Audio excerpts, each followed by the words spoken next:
All right, this video is to introduce how to use trig with the unit circle.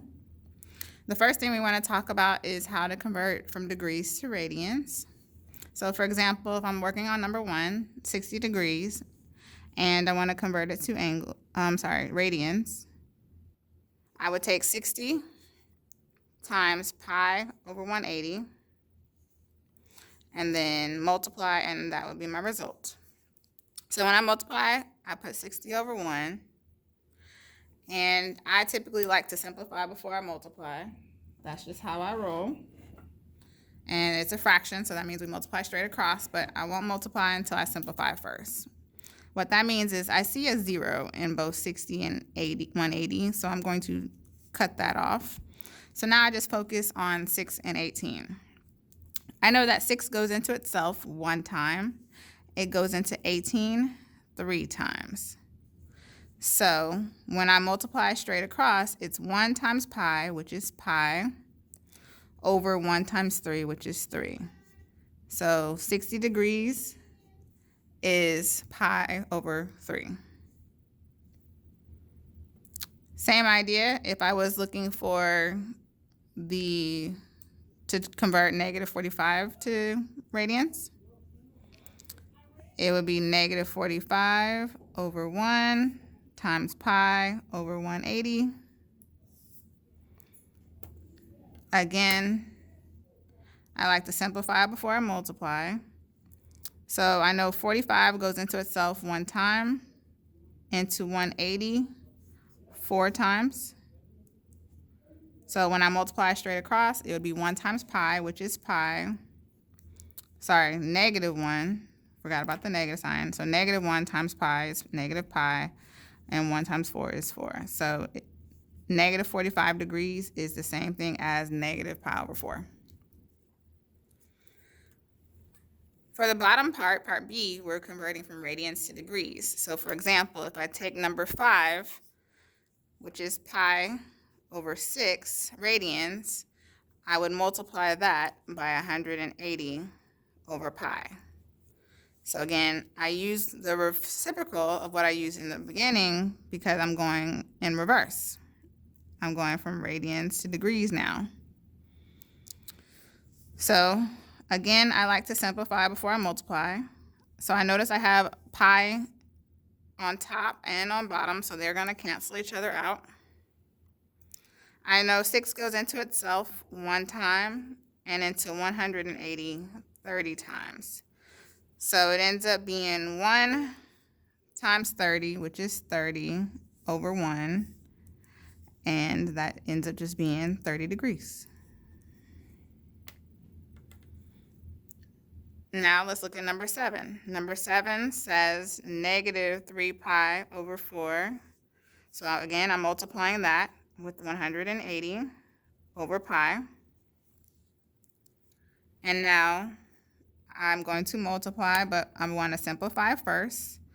Again, I have pi and at the top and the bottom, so they'll cancel each other out to make 1. I know that 4 goes into itself 1 time and into 180 45 times.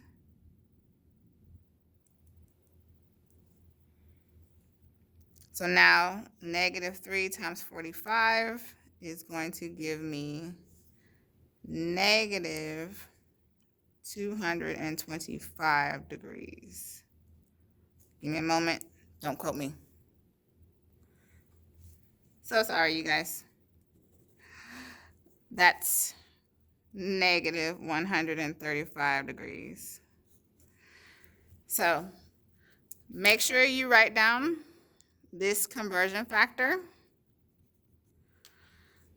You use pi over 180 if you want to go from degrees to radians, and you use 180 over pi if you want to go from radians to degrees.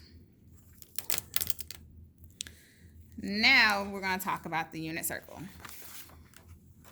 This is the unit circle we used in class, and the unit circle is called the unit circle because the radius, or all radii, which is plural, measure 1 unit. So the length of the radius is 1. And imagine that the radius is on the XY axis. So I'm going to extend it.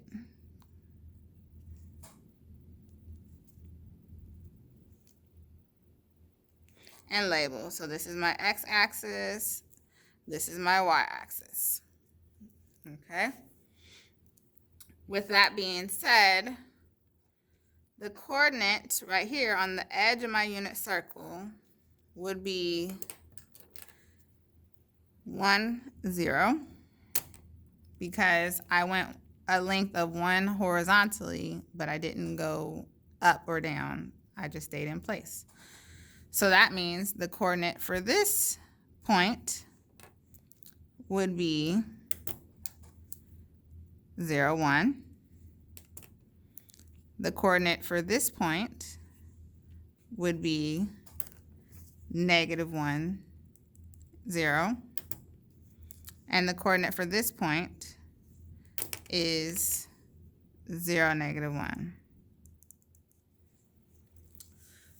So now that we have established the coordinates, let's talk about the angles that are represented at each one of those dots.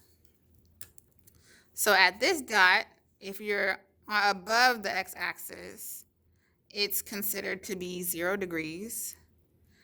However, if you're below the x-axis just a smidge, it's considered to be 360 degrees. Because it's 0 to start at the dot, but if you go full circle, that's where the 360 degrees comes into play. So if I go from dot to dot, this angle is a perfect L, so that means this would represent 90 degrees. And then this dot over here would represent 180 degrees. And then the last dot at the bottom would be representative of 270 degrees. So that's the basics. We're now going to take the time to fill in the rest of the unit circle with angles and coordinates accordingly, because we're going to use triangles. You had 2 triangles in class, and we're going to start with the one that was isosceles. Here's our isosceles triangle. Our isosceles triangle is the special 45 degree right triangle. And the hypotenuse is measured 1 length. So if I know the formula, which we do, we've discussed it, the formula for 45, 90s are leg, leg, leg, root 2.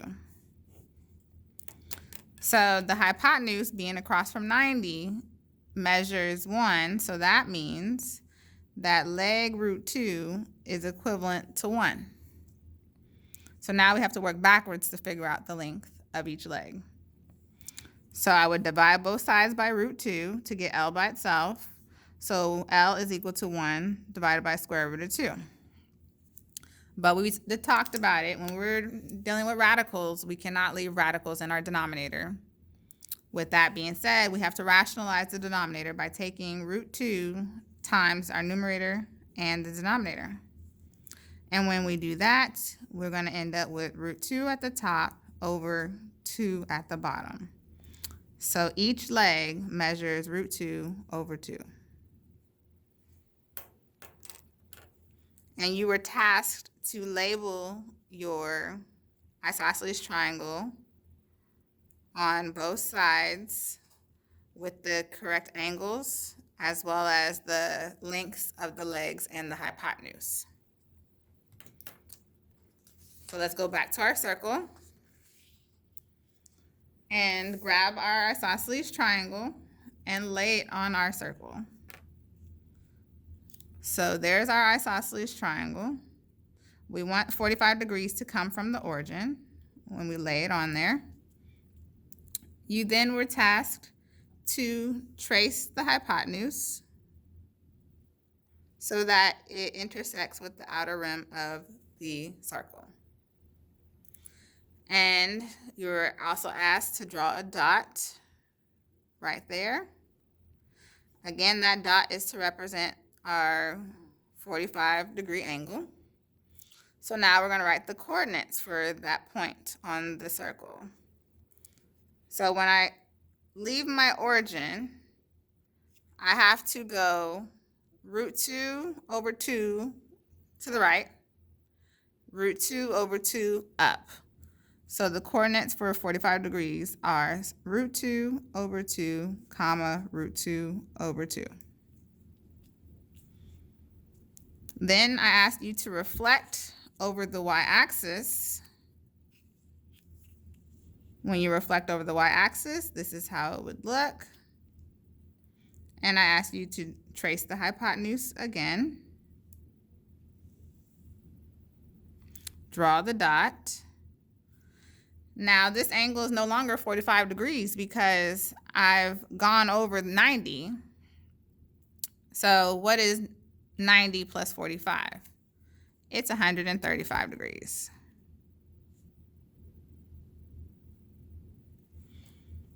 Okay, so the directions to this coordinate are now I go left root 2 over 2 and up root 2 over 2. So if I'm going left from the origin, that means that's a negative square root of 2 over 2. But since I still went up, that's still positive. So positive root 2 over 2 for y. You then were asked to take the triangle and now reflect it across the x-axis.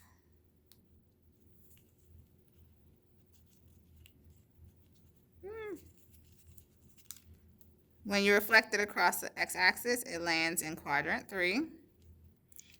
Again, trace the hypotenuse, draw the dot. Now, I'm past 180 degrees. I'm 45 degrees past it, so that puts me at 225 degrees.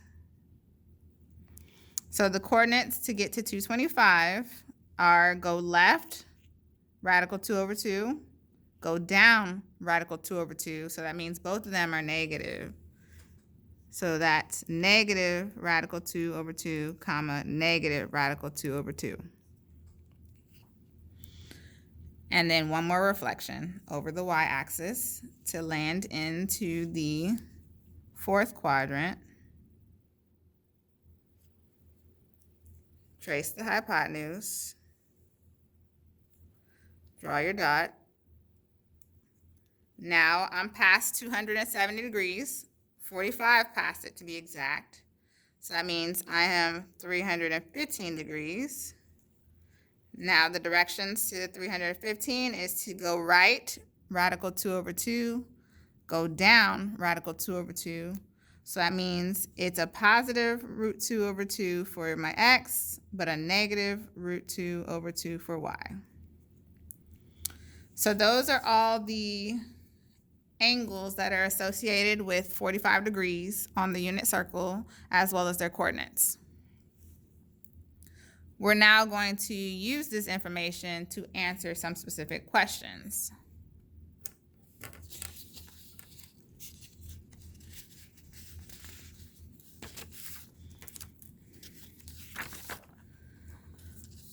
So now, if we want to find the exact value, again, folks, exact means that fractions and roots are perfectly good answers. So if I want to find the exact value of the sine of 45 degrees without a calculator, first you got to ask yourself what quadrant was 45 degrees in. And 45 degrees was in the first quadrant of our unit circle. And you probably want to draw a picture of how the triangle looks in the first quadrant. In the first quadrant, it was like so.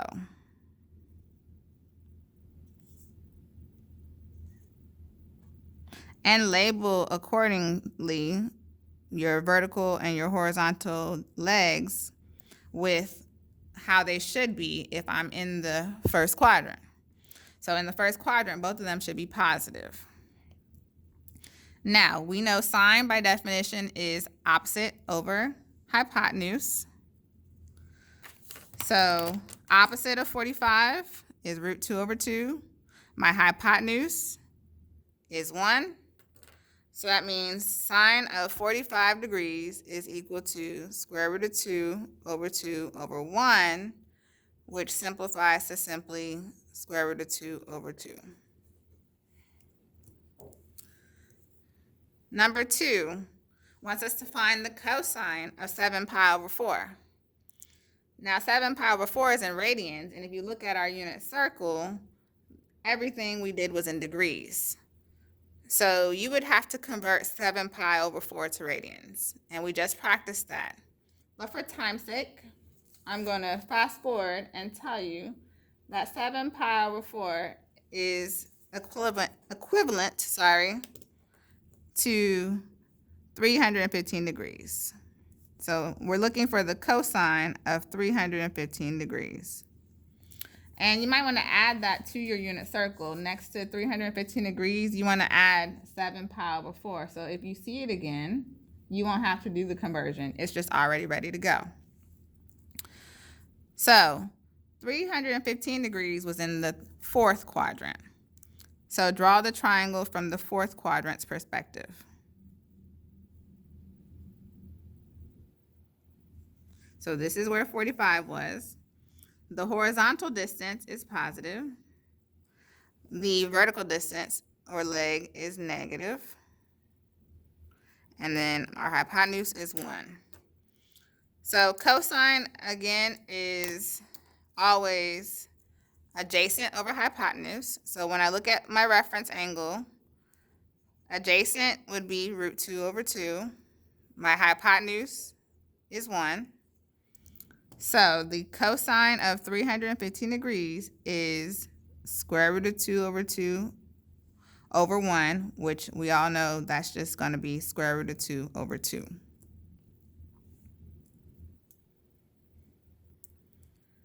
All right, our last one is tan of 5 pi over 4. Again, you need to convert 5 pi over 4 to degrees. And again, to fast forward for us, 5 pi over 4 is the same thing as 225 degrees. So again, add that to the unit circle.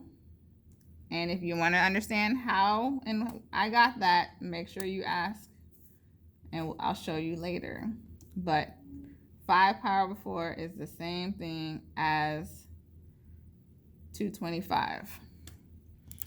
So 225, we saw that in the third quadrant. So in the third quadrant, our right triangle looks like this, where this is 45. And in the third quadrant, both legs are negative. So write them as such.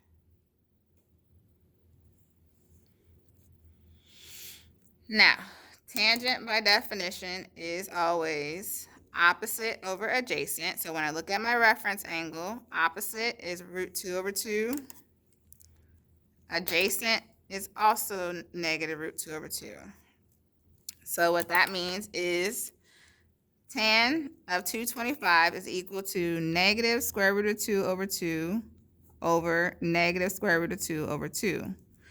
And dealing with fractions, when you have the same number in the numerator as you do in the denominator, remember it always cancels each other out, essentially reducing to simply just 1. So the tangent of 5 pi over 4 is simply just 1. We'll take a break right here and I'll finish up with the other triangle in just a moment.